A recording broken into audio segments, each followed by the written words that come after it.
everybody, welcome back. One of my favorite people to watch on the TikTok space is Danielle Estrada. She's amazing. I met her in real life, and you know when you see someone online and you're like, oh, there must be like a filter lighting something. Like surely they can't possibly look like that. And then when I met her in real life, I was like, oh, you do. You look exactly like that, actually better. At the end of May, she posted a couple videos. She did like a little wedding series, and seeing as though many summer weddings have been already rolling out and coming up, whether you're a bride or whether you're attending a wedding or you're in a bridal party, she did a little series kind of addressing all of those things. So she did an amazing bridal makeup look. She did a wedding guest makeup look, and then she also did, I can't remember what she titled it, but it was either bridal party or bachelorette makeup look. And all of her makeup looks are just right up my alley. Very, very natural glam, very glowing, beautiful skin. And I love the combinations of makeup products that she uses. So I wanted to recreate her bridal makeup look today. So without further ado, my friends, let's put this bridal makeup look to the test. Dun, dun, dun. Starting with my eye drops because my eyes are so red. Don't ask me why I woke up at 4:30 this morning, but I did. We haven't even done our wedding makeup yet and I'm already crying. So let's start with the base. Now I tried to use as many of the same products that I had. Any products that I didn't have, I just did a little substitute. So she started with the Summer Fridays lip balm, which I do have on hand, and I literally just have to squeeze through all of that. I am swiftly making my way through this. It is a beautiful, beautiful lip balm, lip butter balm. And she did use the Rhode glazing fluid. I've actually already put my skincare on, so I'm gonna do a little layer of Vive Skin Nova primer, just because I am a little bit gray and grim today and I could just use a little bit of glow. She did not do this, just as an FYI, but I feel like I need it. I'm getting my period. I've got a giant mountain growing on my chin. I don't know if you guys can see that. I cut my chin, which never happens while I was shaving my face. It's kind of a mess, so I just needed a little extra layer of glow. Now, she starts out with the underpainting method. So starting out with the contour, I'm gonna use the Victoria Beckham Contour Stylus. This one's in the shade Travertine, and she starts by contouring her forehead, the jawline, and also the nose. I'm gonna do that little button thing, see if it does anything. Probably not, but I'm gonna try. I'll put a little bit on the jawline as well. These little contour pens are so pretty. I love the packaging. They're so creamy. And we're just gonna blend that out. I love the underpainting method. I never really do it fully and properly, so this is a good opportunity to practice it and give it a little testy test again, because sometimes it's nice. Like when I get stuck, which I have been very, very stuck in doing my same everyday makeup looks, I really do forget how to do my makeup. Which is also why I was so excited to recreate this look, because sometimes when events do come up, or if you're doing your own makeup for your wedding, you're attending weddings, you're attending any summer events, any events in general, sometimes I stare at my makeup and I'm like, oh my God, I forget how to do this. It's just a nice reminder to practice your makeup skills a little bit. Same with any kind of styling. You're like, oh, I don't know how to put this together. Flex the styling muscle, flex the makeup muscle. And for those of us who don't do glam makeup every day and don't often practice makeup looks, here's your chance and here's your reminder. So that's the contour pen blended out. Now we're gonna go over top of this with the foundation. She used a few different foundations amongst the videos. A Lancome Tainty Doll, which I don't think I've used that in years, but another one was the Armani Luminous Silk, which is one of my go-to foundations for any kind of beautifying an event makeups, because it's just perfect and it can really do no wrong. So I'm just gonna apply that with my finger first. And she used very, very small amounts kind of around her face, and she said that she doesn't go directly over top of the contour. It's just kind of the places in between. So I'm trying my best to use a very, very light hand as I do this. And then she also uses a big brush to blend that out. So I'm taking my IT Cosmetics number 7 brush and I'm just gonna blend that all over. And this is another really nice reminder to use very, very small amounts of makeup, and you can always build it up. And she talks about doing the very light layers so it'll be nice and long lasting. And I remember the day that I was doing my wedding makeup, which is here on YouTube in case you missed that. It is there for your viewing pleasure. I literally filmed myself getting ready on the wedding day, and I was actually so calm. I was surprisingly calm, and I wasn't expecting to be so calm about it, because I just wanted my makeup to be as natural as possible, and I was going in with the smallest little layers, and it did make such a difference. My makeup lasted so well throughout the day. So using these tiny little amounts and only applying coverage as you need it is always a good reminder, and I just wish that I could do that in my own everyday makeup. When I'm doing my makeup every day, I'm just going as fast as I can and just slapping it all over my face, and I never really take that extra moment to just sit and have a deep breath and apply some light layers. Now I will say she has perfect perfect skin. And my skin isn't too angry right now. You know, there's a little bit of darkness there, but overall I'm actually having a pretty happy skin day, all things considered. But obviously if you have a breakout or if you just want more coverage, you can apply more coverage. Don't worry about it. I'm gonna start with that little layer. I'm happy with how that looks. I'll probably have to apply more on the neck as we go. And I'm also gonna have to cover that up, but you know, we'll get to that when we get there. After applying the foundation, she goes in with a bronzer stick. This is the Nude Sticks Tan Glow. And she said to apply it onto your hand first, which is something I never do, and I need to do that more. Again, it's such a good reminder to do this. And take your brush, take the product off of your hand, and apply that on top. And she kind of just goes in and melts the two sections together, the contour and the foundation together with the bronzer stick. Again, further emphasizing those very, very light layers. And then by applying it onto your hand first, you're not wiping away any of the product underneath. And then on the cheeks, just taking the bronzer a little bit higher and covering a little bit more of the cheek than we did with the contour, obviously. Now I firmly believe that you could just do this with one product depending on the shade, what your skin tone is, and what shades you use. Something like my little e.l.f. putty bronzer, that's a perfect in-between shade. It's like in between a warmer bronzer and a cooler contour. So I feel like you could just minimize that and use one. You could just go back and forth between the brushes, but do whatever feels right. I'm gonna take that a little bit down my neck. Whenever I do this, my neck gets really red. So if you guys see that and it looks alarming, just know it does eventually go away, and I'm so sorry. I can't do anything about that. Just taking a little bit of that bronzer onto the nose as well. Oh, it's so light and natural already. I love it. So in this look in total, she uses 3 different blushes, but I kind of understand why she does it. She does have a deeper skin tone than me, so I switched up my neutral blush, but she said she loves to have a pinky cheek for her brides, so she used a neutral blush and then went on top of that with a brighter pink. So I'm using Nude Sticks Bareback for my neutral shade. This was also my wedding day shade, so very fitting. And then she used Magenta Magic on top for a beautiful pop of brighter pink. So I'm gonna start with a little layer of this. The biggest thing to note here for me anyway is that she used very, very small amounts and kept it quite high up on the cheek. She didn't really take it too far. So I'm trying to be mindful of my placement here, but just keeping it very, very high up on the cheek, and I'm not bringing it too close into the center of my face in my under eye realm, which is, you know, I can just typically go pretty heavy-handed and crazy with the blush. So just keeping it very high up. I will also never get over this blush shade. It is just one of my favorites. It's that perfect light neutral pink. I love. But let's go a little crazy with it and apply some of that Magenta Magic on top for that little pop of pink. And she kept this, again, very, very high up on the cheek. So I'm just trying to be very light. At first, we can always add more pigment if we want it. Oh, those two are actually really, really pretty together. That's so nice. It does feel very bridal.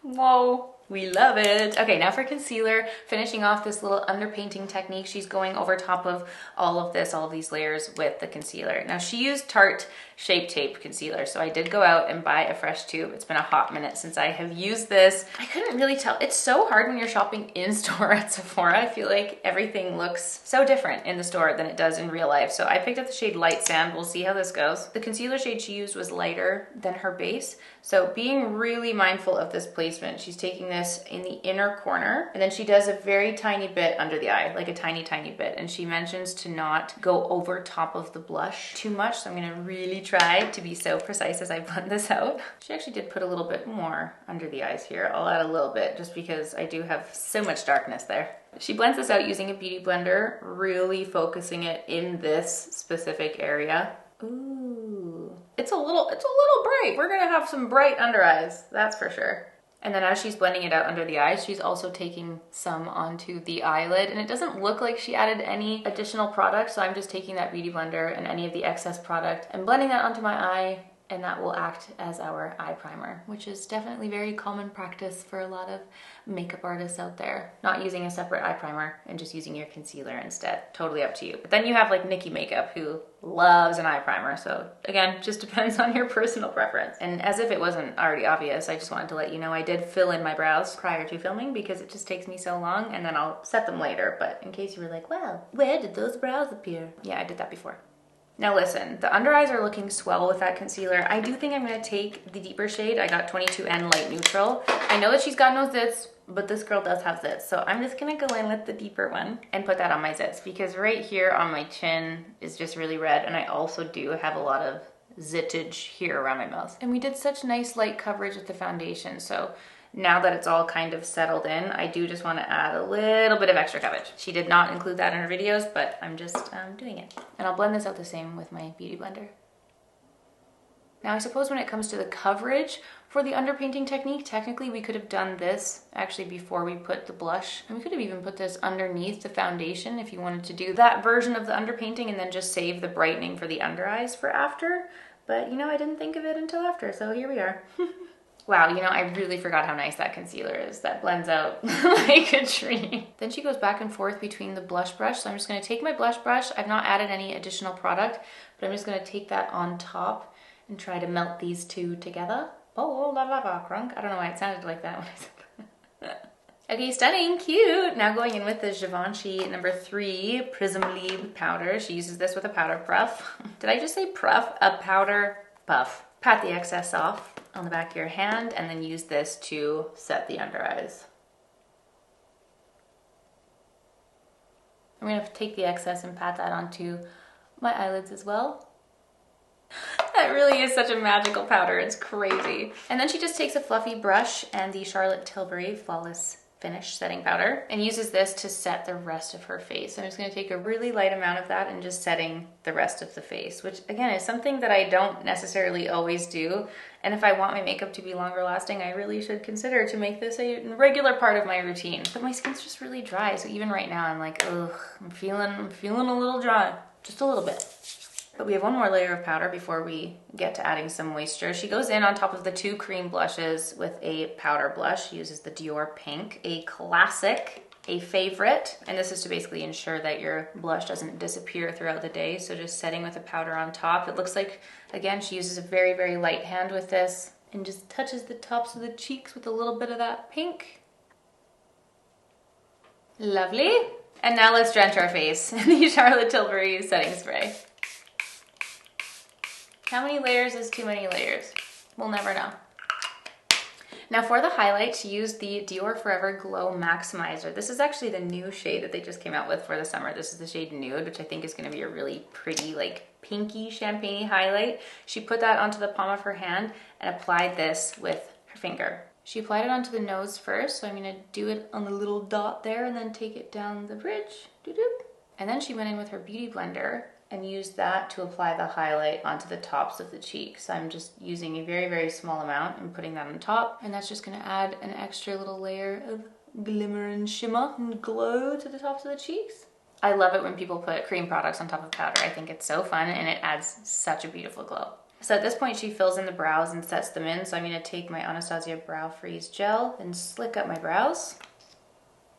I'm also gonna attempt to tame these little crazy hairs.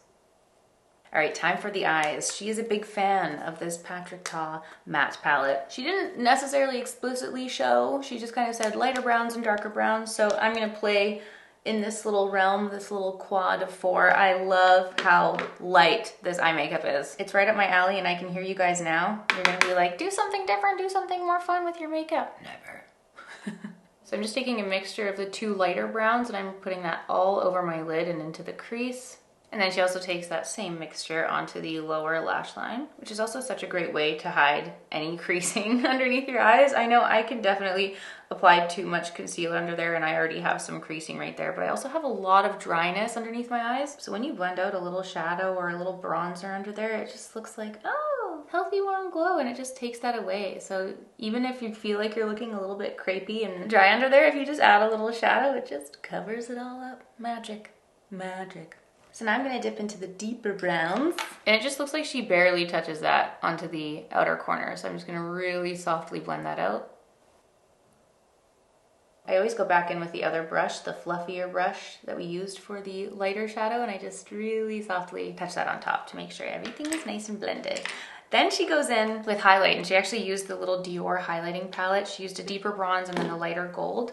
So using the deeper bronze, I'm gonna mix the 2 again, just because she does have a deeper skin tone than I. I'm just gonna pat that onto the center of the lid, which is such a pretty, pretty bronzy eye. Like I would just wear this without any liner, and this would be such a pretty everyday, extra bronzy, summery look. So pretty. And this little Dior Backstage highlight palette is the gift that keeps on giving. It truly works in so many different ways. It's such a versatile palette. I love it. And then we're taking the lighter gold in that and using that on the inner corner of the eyes and just applying that on the top half. I'm trying not to bring it onto the lower because I feel like sometimes that makes me look like a bird. I don't know. It's giving owl if I open that up a little bit too much.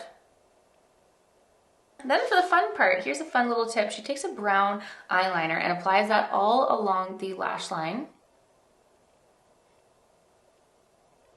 This is the Makeup Forever Artist Pencil in Limitless Brown. I love this shade so much. I apply it onto the lash line and then I just take a little brush and just softly blend that out. And then she took this onto the waterline and she said to apply it just halfway, which is something that I never really do. I would never think to just put it on the outer bits of my waterline, and I thought that was such a great tip. So just taking it halfway, and when you're using a lighter brown, I feel like you can get away with that. If you were using a black eyeliner, obviously you'd have like such a harsh stopping line, but I don't know, maybe this is a tip I've tried in the past, not in my current memory and recollection, but I think that's such a nice effect. I'm gonna use this all the time. It's such a great tip. Danielle, thank you for your service. And then that's the liner applied. I thought that had such a pretty effect. Love it. Okay, I'm gonna leave you for a second. I'm gonna put my mascara on and I'm also going to fight my way through a little half lash. She uses the Ardell 420, I believe, and she cuts them in half. I actually just got a little PR package in from Kiss and they included this half lash. So I thought, well, that timing was perfect. So I'm gonna go fiddle through these, put these on, and I'll be back with you to finish the makeup. Okay, we have a problem. Classic. It's been an hour. I'm not even joking. I had to take a break. I had to take a break and go breathe for a second because I couldn't, like, these are not staying. I don't know if it's the glue that it came with or what, but these are not staying. So these are literally floating above. They are just sitting here because nothing I do will make these stick. I have reached rage. I have reached my raging point. So we're just gonna ignore that, okay? Pretend like these half lashes are on. This is why I swore off lashes, okay? Only individual lashes for me. And we're gonna do the lip. I don't have all the products that she talked about, so we're going to just create a lovely little lip. I am using the Victoria Beckham O2 Lip Definer. Then one of the lip products she used is the Charlotte Tilbury KKW lipstick, which is a lipstick that I actually have. And I'm gonna use the little like Makeup by Ariel trick and apply this with a brush because it is quite light. And I like the effect that it gives when you put this on with a brush. I don't know, it gives it such a nice, like, natural blended in effect. You're putting the color, but just a little kiss of it. I love that. And then for the gloss on top, I'm gonna use Rhode Ribbon because I love this shade of pink and I think it would be so pretty on top of this and kind of tie in all of the rest of the blush and things that we've done. In her bridal look, she used the YSL Candy Glaze, and I think it was the clear one, but this has a similar looking texture and consistency. Oh, that's a lot of lip. That's a big juicy lip. Woo-hoo. But we'll be hydrated for days. I literally can't handle these lashes, you guys. I'm screaming. Anyway, once your lip is applied, that is the finished look. So this is a beautiful option, kind of one of those very natural, glam, beautifying makeup looks that can just work for any occasion. Whether you're getting married, whether you're attending a wedding, whether you just want to feel extra fabulous and glam going into the summer. I just love to see how different people combine makeup products. These are a lot of the products that we use, products I already had in my collection, and I just love to see how people put them together, learn new techniques along the way. So again, if you didn't see the video, if you don't know who Danielle Estrada is, I'm going to link her below because she is an incredible makeup artist and she's so beautiful and she offers up so many amazing looks like this. So I was really happy to recreate it. We'll figure out the lashes another time. If we're gonna use lashes, it's individual lashes on this channel, okay? LOL at this. I don't know why this happens to me every time. And I will see you all very soon for a new video. Thanks for watching. Bye!